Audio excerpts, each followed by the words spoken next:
Please subscribe to the channel to watch the latest videos. Deshandra Jefferson leading in race for chair of PR William Board of Supervisors. Democrat Deshandra Jefferson appeared poised Tuesday night to become the first African American to lead Prince William County's Board of Supervisors, with unofficial results showing her comfortably ahead of Supervisor Janine Lawson, R. Brentsville, in Northern Virginia's most hotly contested local election. In neighboring Loudoun County, Commonwealth's Attorney Ju.dy By.ington, Democrat, was closely trailing Republican Bob Anderson, although there were uncounted absentee ballots. Voters weighed in on who should lead the region through some of its most pressing issues, including a demand for more affordable housing as the area's cost of living continues to rise, as well as the continued economic effects of the pandemic that have left some commercial offices nearly empty. The ballots included seats for County Board of Supervisors and Commonwealth's attorneys in Loudoun and Prince William counties. But perhaps no other race was more heated than the one for Prince William's board chair. Jefferson, 47, entered the race as a relatively unknown newcomer angry about the rapid development of data centers in Prince William. She tapped into a backlash against that growth to win her party's June primary against current chair and Wheeler, Democrat, who has supported such development. Her victory would put the former Democratic Party strategist at the helm of an 8-member board firmly controlled by her party, with all 4 of the board's Democratic incumbents who are seeking re-election, each also African American, appearing to be on their way to victory Tuesday night. Republican supervisors Yesli Vega, R. Coles, and Bob Weir, R. Gainesville, seemed to be on their way to being re-elected, while Tom Gordy, a Republican running in Lawson's Brentsville district, was also comfortably ahead. Jefferson said she plans to curtail data center development in the county, steer more money toward overcrowded schools, and find ways to deal with the rising cost of living that has many residents concerned about being priced out of Prince William. Prince William is a diverse county, and we need leaders who understand that this is one of our greatest assets and will ensure that we remain a welcoming place for all, she said in a statement declaring victory that invited Lawson and Wheeler to collaborate on a long-term vision for the county. This has been a hard-fought race, and each of us worked tirelessly to share our respective visions for Prince William, Jefferson said. Now is the time for all of us to come together to shape Prince William and to better position our county to become a leader within the region. The 2 candidates initially united in an effort to oust Wheeler over her support for more data center development in Prince William, particularly for a controversial plan to develop a 2,100-acre digital gateway complex in the largely rural Gainesville area. Each candidate accused the other of being weak and unreliable on the data center issue, despite a shared interest in increasing the county's tax rate on the industry. Jefferson attacked Lawson over her earlier support of data center projects in western Prince William, arguing that it opened the door to an industry that has since built closer to residential areas while asking the county for higher height limits on those buildings. Lawson, who said she has since soured on data centers as a coveted source of tax revenue, pointed to a $10,000 campaign contribution Jefferson received from a developer with a pending data center project in Bristow, suggesting that the Democrat is too susceptible to being influenced. Jefferson said the donation stemmed from a mutual interest in developing more affordable housing. In a majority-minority county of 437,000 residents that has become increasingly blue, race was also a factor in the election. Jefferson said Lawson, who is white, is out of touch with those demographic changes, pointing to the supervisor's frequent opposition to issues related to LGBTQ rights as well as a 2020 county school board implicit bias training session that the supervisor and 2 of her Republican colleagues walked out of, arguing that it suggested that all white people are racist. Lawson called those attacks dirty politics. A county supervisor since 2015, Lawson said Jefferson, who has never held elective office, is too inexperienced and naive to lead a county with pressing problems such as a spike in crime and a rising cost of living that has many residents feeling anxious. Both candidates were out early Tuesday morning to make their cases with voters. In Gainesville, Bill Withers, 70, and his wife, Linda Withers, 69, said the growth of data centers, rising crime and education issues were reasons they voted straight Republican. The couple lives in the Heritage Hunt community that sits near the proposed digital gateway project. They said they believed Lawson would do more to keep expansion of data centers in check. The data centers are taking over our farmland, and I can't imagine where they're going to get the electricity to power them, Bill Withers said. On the other end of the county, in Woodbridge, Gloria Ward, 56, walked out of her local polling center holding hands with her 10-year-old daughter. She had voted for Jefferson, beaming at the idea of helping to elect the county's first African-American board chair. Ward, a Democrat, said she supports both candidates' calls for reining in the industry's expansion in the county. But she liked more what Jefferson has said about raising the county's tax on the industry, despite the fact that Lawson has also called for an increase. Like Fauquier County, we shouldn't be selling out, Ward said, referring to that county's higher tax rate for data centers. Their price is higher. Elsewhere in the region, Fairfax County's board was likely to remain heavily Democratic. Unofficial results showed board chair Jeffrey C. McKay, D. at-large, sailing to victory against Republican Arthur Purse in an election that McKay argued was about continuing Democratic efforts to create more economic stability for residents hit hard by the pandemic, including through more affordable housing, while Purse contended that taxes are too high at a time when crime is surging. In other Fairfax County races, Democrat Andres Jimenez appeared to be on his way to securing an open seat in the Mason district, and Democrat Jimmy Bierman seemed to be poised to win the board's other open seat in the Drainsville district. Supervisor Pat Harity, the body's sole Republican, was far ahead of Democratic challenger Albert Vega in the Springfield race.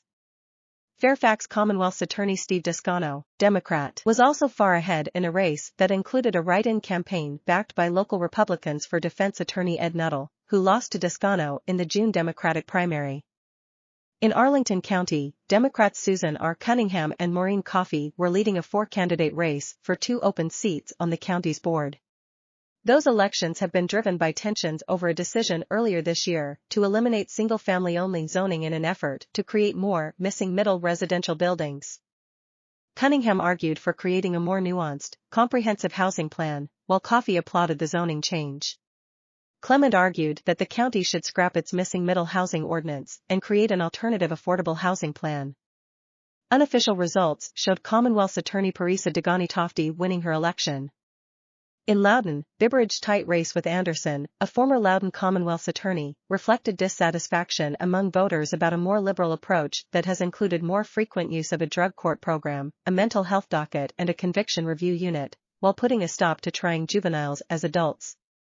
Loudoun County Board Chair Phyllis Randall, Democrat, was leading Republican Gary Katz and Independent Sam Croweis in her bid for a third term, despite controversy she and other Democrats on the board faced earlier this year over a sister city's trip to Ghana paid for by the county's Economic Development Authority.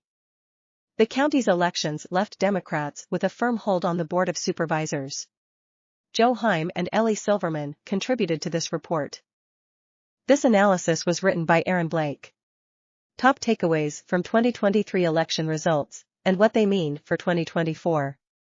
Tuesday was Election Day 2023, with Kentucky and Mississippi holding gubernatorial elections, Virginia Governor Glenn Youngkin's Republican political future on the line, a new congressman elected, and abortion rights looming as many voters headed to the polls. And while surely a partial picture, it's the most data we have thus far gathered on actual voters at the polls between the 2022 midterm elections and the 2024 presidential contest in 12 months. Below, some takeaways from this off-year election. 1. Another good election for Democrats, when they really needed it. Democrats probably won't stop panicking about the 2024 election, not with another poll Tuesday night, from CNN, showing Donald Trump leading President Biden. But for now, they keep having good elections. The big ones Tuesday. Kentucky Governor Andy Beshear, Democrat, turned aside a challenge from Trump-backed State Attorney General Daniel Cameron, Republican, relatively easily in a red state. Ohio became the latest red-leaning state to vote in favor of abortion rights on the ballot, and by a large margin. It passed Issue 1, enshrining the right to abortion into the state constitution. The pro-abortion rights position has now won on all 7 state ballot measures since Roe v. Wade was overturned in mid-2022. Turnout was also strong in Ohio, suggesting this issue continues to animate voters. Democrats appeared to avoid a GOP takeover in much-watched Virginia. They were on track to hold the state Senate and could eliminate the GOP state House majority. It's the latest of many post-2016 elections in which Democrats can come away feeling good.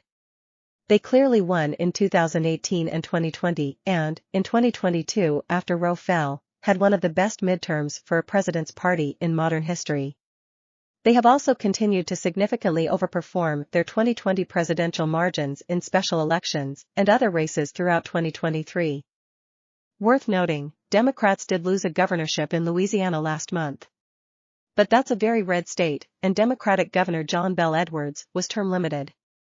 Republicans were also trying to hold the Mississippi governorship Tuesday. As for how much solace this night provides a year before the 2024 election, there's a real question about whether Republicans just don't turn out when Trump isn't on the ballot. Beshear was an incumbent. Virginia leans blue. And even if Democrats as a whole are well poised, that doesn't necessarily mean Biden, with his various liabilities, will be able to take advantage. But you'd rather have good elections than bad ones. And Tuesday should at least give Democrats a modicum of badly needed hope. 2. Even when abortion rights weren't literally on the ballot, they won. Ohio wasn't the only place where the signs on abortion rights continued to be strong for Democrats. Youngkin and Virginia Republicans campaigned hard on what they reasoned was a more palatable 15-week abortion ban, as opposed to a total or 6-week ban, after anti-abortion GOP hardliners struggled mightily in 2022. It didn't appear to work. Among those hardliners was Cameron, who at one point endorsed a state law banning abortion with no exceptions. Cameron later said he would support exceptions. The race featured a late, powerful Beshear ad with a childhood rape survivor criticizing Cameron. Think of that, a red state Democrat running on abortion rights and winning. Only in a post-Roe world. Democrats also won a Pennsylvania state Supreme Court race in which they sought to emphasize abortion rights. While the race wasn't determinative for control of the court, it echoed Democrats running and winning on the issue in a vital state Supreme Court race in another swing state earlier this year, Wisconsin. The Ohio result is worth emphasizing for a couple other reasons. Republicans had sought a workaround to defeat the measure in August, raising the threshold for passing ballot measures to 60%. So voters effectively rejected the GOP's position by large margins twice. The Ohio measure also appeared to be flirting with the high 50s, suggesting Ohio could vote more in favor of such a measure than neighboring and swingier Michigan, 56.7%. We'll see if this continues to look as if it's Democrats' silver bullet. At the very least, Republicans should probably thoroughly revise the way they have been pushing an issue that's still vexing them. And Democrats will surely now put this on as many ballots as possible. See, Arizona, South Dakota, Missouri, and Florida, making it as much of an issue as they can. 3. Youngkin down, Beshear up. The big question heading into Tuesday night was what the results might say about Youngkin's potential heft on the national stage. The night ended with more reason to believe that Beshear might one day wind up there. A governor has only so much control over state legislative races, and Virginia, again, is a blue state. But Youngkin invested heavily in trying to get a state legislature that could help him push along his agenda and seemed to lean into the election's 2024 implications. I think they're the most important elections in America, because these issues that are so important to Virginians are also the ones that are going to be so important to Americans next year, he said over the weekend.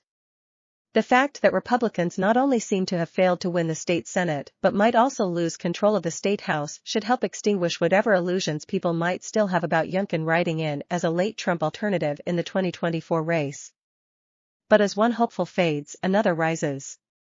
Beshear has now won 2 races in a state that favored Trump by 26 points in 2020.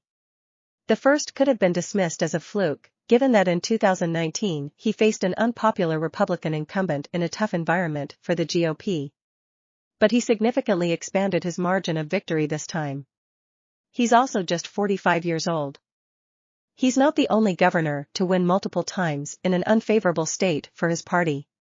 Such governors tend to have little hope nationally because of how much they have to moderate and even criticize their party. But in Beshear, Democrats could actually have someone potentially acceptable to their base. He's largely in line with his national party on key social issues. At the very least, you'd have to consider him a potentially very attractive running mate, whenever Democrats might be looking to assemble a new ticket. Democrat Andy Beshear wins re-election for governor in Kentucky. Bashir's victory is a testament to the strong personal brand he's built in an increasingly Republican state that backed Donald Trump by 26 points in 2020. Democrat Andy Bashir defeated his Republican opponent Daniel Cameron to win re-election as Kentucky's governor, according to the Associated Press, securing a second term in a deep red state and beating back his opponent's efforts to tie him to an unpopular President Biden. In his victory speech, Bashir framed the win as a choice not to move to the right or to the left, but to move forward for every single family. He said his win sent a message that candidates should run for something and not against someone, and a clear statement that anger politics should end right here and right now. Cameron in his concession speech said he had called Bashir to offer his congratulations and to share that we all want the same thing for our future generations. We want a better Commonwealth, one in which you can ultimately be a shining city on a hill, a model and example for the rest of the nation to follow. He urged his supporters to pray for Bashir and for Kentucky because what ultimately matters is that we know that Christ is on the throne. Bashir's victory is a testament to the strong personal brand he's built in an increasingly Republican state that backed Donald Trump by 26 points in 2020. The son of a former governor, he sought to separate himself from national Democrats and focused heavily on state and local economic issues, defying political trends and heading into Tuesday's elections as the slight favorite. The results are also a blow to Trump and Senate Minority Leader Mitch McConnell, Republican, Kentucky, both of whom endorsed Cameron, the state attorney general and a rising GOP star who tried to nationalize the race and remind voters of their party lines. He and his allies promoted an endorsement from Trump and attacked Bashir as a Biden ally who clashed with Republicans on culture war issues. Biden also spoke with Bashir on Tuesday night to congratulate him on the win. Though Trump and McConnell frequently split their support in Republican races in last year's midterm elections, both were supportive of Cameron's bid. Cameron is a close ally and former aide to McConnell, who has mentored him since Cameron was a McConnell Scholar at the University of Louisville. Trump endorsed Cameron early in the primary, calling him a young star and praising his meteoric rise. Cameron in turn touted Trump's support for his bid, unlike Bashir, who separated himself from Biden. But Bashir managed to maintain the cross-party appeal that's won him the highest approval rating of any Democratic governor in the country. The race offers Democrats some clues about what it takes to survive in areas increasingly inhospitable to them, though strategists also caution that Bashir, 45, boasts some advantages that are hard to replicate, not least his family name. Bashir relentlessly plugged economic development projects and attacked Cameron, 37, on issues such as Medicaid access and abortion, a topic the GOP has consistently struggled with since the end of Roe v. Wade paved the way for strict new bans. New Jersey Governor Phil Murphy, the chair of the Democratic Governors Association, said in a statement that Bashir's re-election makes it clear that voters across party lines want strong Democratic leaders who will focus on a positive vision and lifting people up, instead of the division and anger we too often see from the other side. The Kentucky governor's race drew more than $77 million in spending in the general election phase. Democrats spent about $48 million to Republicans roughly $30 million, and Cameron's campaign lagged far behind Bashir's in fundraising. Cameron was thrust into the national spotlight in 2020 with the case of Breonna Taylor, a black woman killed in a botched Louisville police raid. Her death sparked protests that became part of a massive racial justice movement, and Cameron's office presented evidence to a grand jury that led to no state charges in Taylor's death. One police officer was charged with recklessly shooting into a neighbor's apartment. Bashir first served as Attorney General and was elected governor in 2019, narrowly beating a deeply unpopular Republican incumbent, Matt Bevin. Bevin had managed to alienate Republicans and Democrats alike, particularly enraging teachers, with changes to the pension system. Bashir's subsequent role leading the state through natural disasters and COVID-19 won him broad approval. Seeking another term, the governor pitched himself as a moderate focused on nonpartisan issues, often declaring that a good job isn't Democrat or Republican and talking up his plans for high-speed internet, teacher raises and universal pre-K. He aligned himself closely with labor, joining striking auto workers last month. "I'd take a bullet for him," United Auto Workers Local 862 President Todd Dunn said of Bashir recently, speaking inside union offices adorned outside with a massive sign that declared UAW's support of Bashir. "He's that important to me. He's that important to my family, he's that important to the families of my union.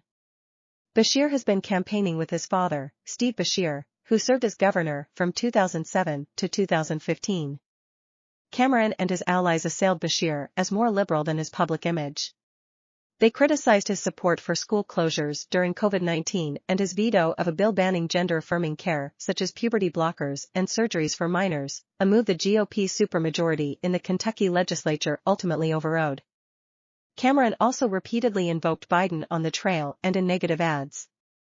Anti-Bashir mailers depicted the Democrat kneeling to King Biden or acting as Biden's puppet. "We know in 2024 we want to remove Joe Biden from the White House," Cameron said at a recent campaign event. "Ladies and gentlemen, before we do that, we've got to remove his biggest enabler here in Kentucky."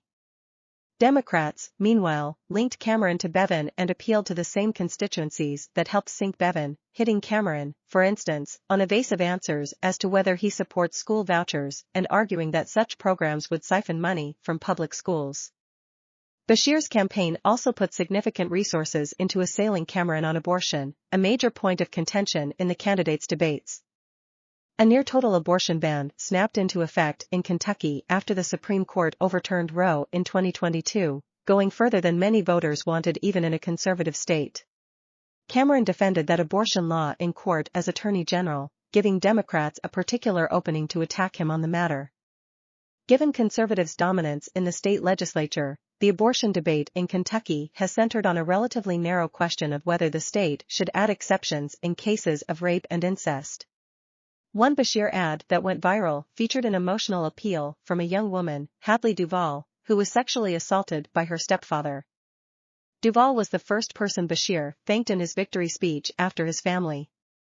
"Because of her courage, this Commonwealth is going to be a better place and people are going to reach out for the help they need," he said. Cameron said this fall he would sign exceptions for rape and incest if the legislature approved it, but has also expressed strong support for the current law. Kentucky voters last year rejected a ballot measure that would have amended the state constitution to specify that it guarantees no right to abortion, boosting Democrats' sense that abortion has become a potent and popular issue for them even in red states. House votes to censure Representative Rashida Tlaib over comments about Israel. The only Palestinian American in Congress faced bipartisan criticism after tweeting a video that included crowds chanting from the river to the sea, "Palestine will be free." The House on Tuesday voted to censure Representative Rashida Tlaib, Democrat, Michigan, punishing the only Palestinian American member of Congress over her comments related to Israel's war with Hamas in Gaza. In a 234 to 188 vote late Tuesday night, the House passed a censure resolution put forward by Representative Richard McCormick, Republican, Georgia, who accused Tlaib of promoting false narratives regarding the Hamas attack on Israel in October and calling for the destruction of the State of Israel. 22 Democrats voted for the censure, while 4 Republicans voted against it. It was the second time in 2 weeks Tlaib had faced an effort to censure her. This time, the resolution was prompted by a video Tlaib posted to social media last week accusing President Biden of supporting the genocide of Palestinians and calling on him to support a ceasefire or risk losing support in 2024. The video included footage of a crowd chanting the phrase "From the river to the sea, Palestine will be free," which has often been interpreted as a call for the eradication of Israel. Tlaib defended her use of the phrase as an aspirational call for freedom, human rights, and peaceful coexistence and refused to retract it. But the incident immediately sparked bipartisan criticism, as well as 2 new Republican-led efforts to censure Tlaib in the House.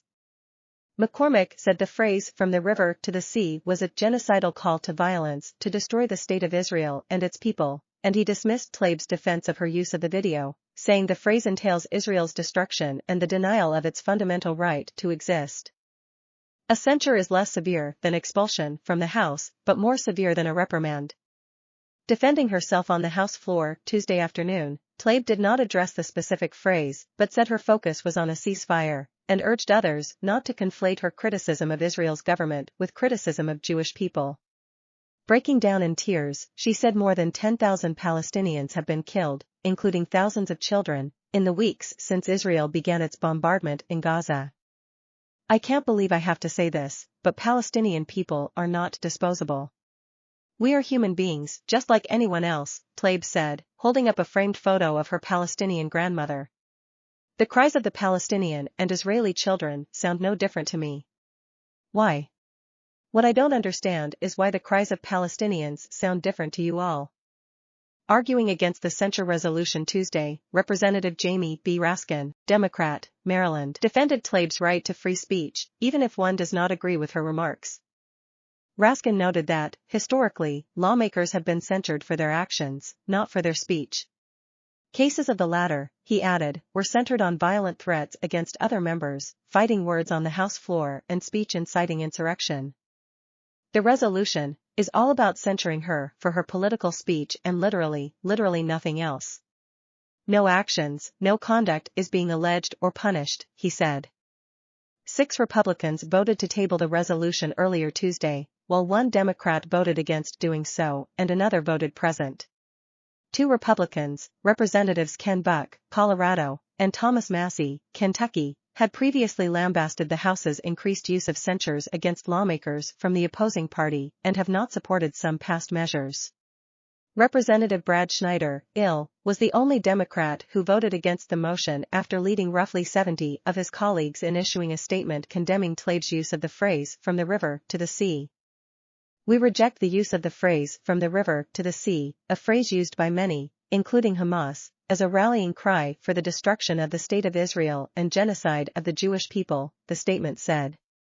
"We are grateful for President Biden's extraordinary leadership, for his steadfast support of our ally Israel, and for his unwavering commitment to pursuing a lasting solution to the conflict." On Tuesday night, Schneider was one of the Democrats who voted to censure Tlaib.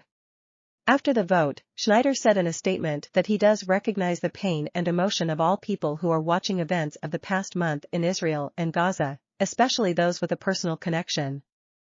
"I hold fast to my dream that Israelis and Palestinians will one day live in peace and prosperity side by side," he said.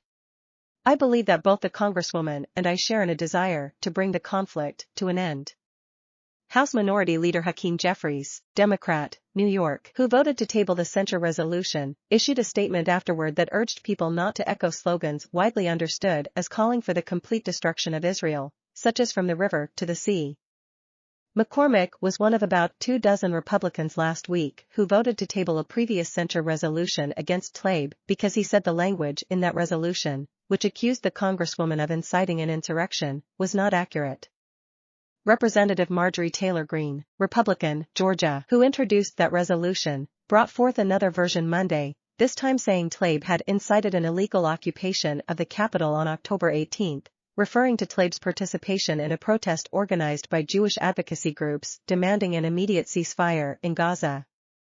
In a statement to the Washington Post on Monday, Tlaib said her colleagues are much more focused on silencing me, the only Palestinian American voice in Congress, than they are on ending the horrific attacks on civilians in Gaza and the occupied West Bank right now. "Instead of attacking me and distorting my words, they should listen to their constituents and call for a ceasefire to save innocent lives," she said. In a subsequent statement Monday evening, she added, "I have repeatedly denounced the horrific targeting and killing of civilians by Hamas and the Israeli government, and have mourned the Israeli and Palestinian lives lost." Tlaib also said she would continue to call for a mutual ceasefire, for the release of hostages and those arbitrarily detained, for the immediate delivery of humanitarian aid, and for every American to be brought home. Mariana Sotomayor and Megan Vasquez contributed to this report. Who is Governor Andy Beshear, the Democrat who won re-election in Kentucky? Kentucky Governor Andy Beshear, Democrat, won re-election to a second term, defeating State Attorney General Daniel Cameron, Republican. The Associated Press projected Tuesday night, in a state President Donald Trump handily won in 2020. Beshear's first gubernatorial term, which he won by less than a percentage point in 2019, included battling the Republican-controlled legislature over pandemic safety policies, responding to deadly storms, and earlier this year announcing the death of friends who died in a mass killing in Louisville. Beshear, 45, was elected governor after serving a term as the state's attorney general. His father, Steve Beshear, is a former two-term governor. This year, the younger Beshear outraised and outspent his Republican challenger for governor. His opponent, Cameron, a protege of Senate Minority Leader Mitch McConnell, Republican, Kentucky, relentlessly tied Bashir to President Biden, who was unpopular in the state, and played up his own support from Trump. Bashir distanced himself from Biden while touting economic development programs in a state that received funding from Biden's legislation, though he has highlighted projects funded by that legislation, such as the rebuilding of the Brent Spence Bridge that crosses the Ohio River between Covington, Kentucky, and Cincinnati. Biden spoke with Bashir on Tuesday night, congratulating him on his re-election win, according to the White House. Bashir's campaign highlighted his opposition to Kentucky's new abortion restrictions, which automatically went into effect when the U.S. Supreme Court last year overturned Roe v. Wade. Bashir supports LGBTQ+ rights and is a booster of labor unions. At times, however, he is tacked to the right. Bashir rarely mentions climate change and recently allowed a bill to become law that would make it more difficult to shut down retired coal plants. There's a comfort level and a familiarity with the name, said Trace Watson, a GOP consultant and former spokesman for the Kentucky Republican Party. Once that name Bashir is removed from the ballot, it's going to be a Republican governorship for the foreseeable future. The older Bashir, who was first elected to statewide office in 1979, and served 2 terms as governor from 2007 to 2015, appeared alongside his son throughout campaign events, introducing him on stage and even joining him in song at a stop in Bardstown, Kentucky, where he sang along briefly to Take Me Home, Country Roads as the younger Bashir worked his way through the crowd to thank people for coming.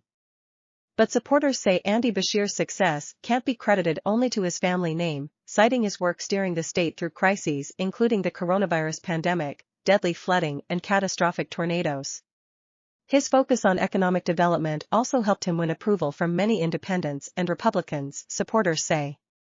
The world should pay attention to a humanitarian crisis in Africa, too. When UN Under-Secretary General Martin Griffiths last month lamented one of the worst humanitarian nightmares in recent history, he was not referring to Gaza. He was talking about the civil war in Sudan, now in its 7th month. That crisis has largely fallen from the headlines. But the senseless violence and the suffering goes on. Across the African continent, in Niger, another crisis continues unabated. Since a military coup in late July ousted the democratically elected president, the soldiers have dug in and consolidated their power. The Economic Community of West African States, a political and economic bloc, the United States, and the European Union have imposed stringent sanctions on the poverty-stricken, aid-dependent country. The generals remain undeterred, but ordinary citizens are running out of food and medicine, and electricity is in short supply. Also, since Niger's military junta demanded the removal of French troops helping with counter-terrorism operations, and the United States suspended its military cooperation with this African ally, militants linked to the Islamic State and Al-Qaeda have escalated their attacks. Incidents targeting civilians quadrupled in the month after the coup, and dozens of Nigerian soldiers have been killed. Militants killed about 30 Nigerian troops in a single attack early last month. It was heartening to see the Biden administration inform Congress on Monday that it was expelling Niger, along with Gabon, Uganda, and the Central African Republic, from a preferential trade program called the African Growth and Opportunity Act. Niger and Gabon were kicked out because their entrenched military rulers have taken zero moves to restore pluralism and civilian rule. Uganda and the Central African Republic were evicted from the program because of gross violations of internationally recognized human rights. Uganda earlier this year passed one of the world's harshest, and most horrendous, anti-LGBTQ+ laws, which includes the death penalty for certain same-sex acts. Also heartening is seeing the United States and Saudi Arabia hosting a new round of long-suspended peace talks to reach a ceasefire in Sudan. Secretary of State Antony Blinken and his Saudi counterpart finalized the details of the current talks on October 14 in Riyadh on a trip dominated by the Hamas attacks in Israel and the war in Gaza. It's good to see Sudan not get crowded off the diplomatic agenda. The goal of the Sudan peace talks is, by necessity, modest, a temporary truce. Previous agreements to halt the slaughter have not lasted more than a few days. The 2 power-hungry warring generals behind the carnage, Abdel Fattah al-Burhan, who commands the Sudanese armed forces, and Mohammed Hamdan Dagalo, known as Hemedti, who leads the paramilitary Rapid Support Forces, agreed to send representatives to Jeddah, which is a positive sign. But the challenges ahead are as profound as the imperative to try. Sudan's civil war, which erupted in April, has now claimed more than 9,000 civilian lives. More than 5.6 million people have been displaced. The capital, Khartoum, is being reduced to rubble by artillery shelling and airstrikes. The 18-story Greater Nile Petroleum Oil Company tower and landmark high-rise buildings housing government ministries have been targeted and set ablaze, with each side blaming the other. Civilians have been fleeing the city. Hospitals have been running low on supplies. Doctors Without Borders was forced to withdraw from a teaching hospital in the southern part of the city, halting vitally needed surgeries, after the military blocked supplies. The situation outside the capital might be even worse. The Rapid Support Forces reportedly have just taken control of Nyala, the capital of South Darfur and a key transport link to the Central African Republic. Reports from Nyala say the city's hospitals have been destroyed in the fighting, bodies were lying uncollected in the streets and the victorious RSF were looting houses. At least 670,000 residents have fled the fighting in South Darfur. The RSF has already been linked to atrocities including ethnic cleansing, which some have characterized as an unfolding genocide, in Darfur. With so many other global crises demanding the Biden administration's and the world's attention, it might be tempting to write off Sudan and Niger as hopeless cases, defying easy resolution. That would be a mistake. Even a small change, the product of consistent sustained attention and diplomacy, could save lives. Could this man bring down Putin? Ilya Ponomarev, a renegade former member of Russia's parliament, has a provocative idea. He argues that the only way to end the Ukraine war on acceptable terms is through a coup that topples Russian President Vladimir Putin.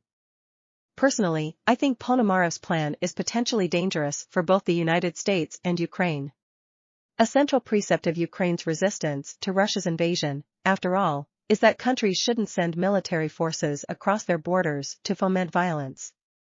And while his ideas are intriguing, there's no way to independently confirm some of the claims and assertions he makes.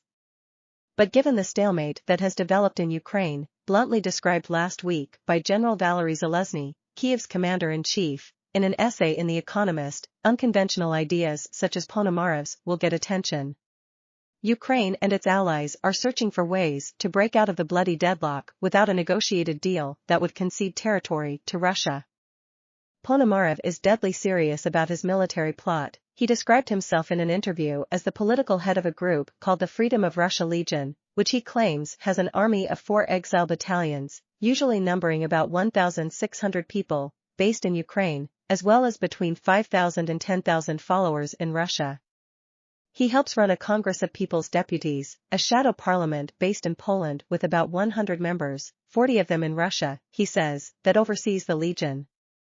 That group is developing new laws and a new constitution for a post-Putin Russia. It plans a large gathering in Warsaw this month to develop a transition to free elections in Russia. Ponomarev described operations inside Russia, a drone attack on the Kremlin in May by an urban guerrilla group loosely affiliated with Ponomarev and the Congress of People's Deputies, the Legion's raids on Belograd and Shebekino just inside the Russian border in June, and what he claims are daily sabotage attacks on railway lines inside Russia. He said the group is building toward a decisive march on Moscow. The Russian exile leader also linked his group to the August 2022 assassination of Daria Dugina, the daughter of a prominent Russian nationalist writer.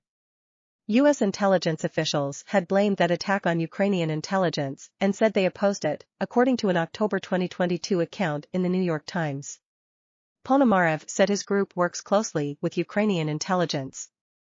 Ponomarev also claimed unspecified roles in 2 attacks this year on pro-Kremlin figures, the April assassination of a pro-war blogger named Vladlen Tatarsky and the May attempted killing of pro-Kremlin writer Zahar Pralpin. The rationale for these personal attacks is simple, explained Ponomarev. We want to send a message to all supporters of the government. If you have a relationship to the war, you are not safe. As Ponomarev calmly laid out his coup plans in a Washington living room, he didn't sound like a fanatic revolutionary, but like the parliamentarian and business executive he was before he embraced émigré politics. He said that after voting in the Duma against Russian annexation of Crimea in 2014, He started an oil and gas business in Kiev called Trident Acquisitions that's now listed on Nasdaq. He likened himself to Charles de Gaulle, who organized a tiny French force to fight against the Nazi-backed French government in World War II. In a crisis, a small, disciplined force can play a decisive role, he said. And that's precisely his aim. By recruiting Russian volunteers, he says he gets 1,000 applications a month, which he vets down to 40 reliable recruits. He hopes he can build a force that will march on Moscow, in the way Yevgeny Prigozhin's militias did in June. Prigozhin halted his march and later died in a mysterious plane crash. But Ponomarev says he won't stop. He argues that toppling Putin is the only way to stop the grinding war of attrition in Ukraine. What's the light at the end of the tunnel? Regime change. It's the cheaper alternative, he insisted. Ponomarev said he has support for his coup plotting from Ukraine's military intelligence service, and strong opposition from the United States. The message he has received from U.S. officials, he says, is, we don't want to be part of it. Right now, Ponomarev's campaign seems more a series of modest trial runs than a full-fledged operation. Take the May 3 drone attack on the Kremlin. Ponomarev said the group smuggled several Ukrainian drones into Russia. Members fired one toward the Kremlin from east of the city and a second from southwest. They were carrying just 1 kilogram of explosives and didn't do much damage, Ponomarev admitted, but they were meant to demonstrate the ability to hit a precise target. Ponomarev considered it a triumph of sorts when Putin scaled back the planned Victory Day celebration of World War II triumphs in May, perhaps because the drone attack had worried the public. He said his followers have several more drones on ice for future attacks. Russian history is a long story of coup plots and conspiracies, real and imagined. Regime change, he told me, requires 3 elements: a credible military force, domestic elites who are losing hope in the status quo, and an alternative government. Ponomarev said he is working on all 3.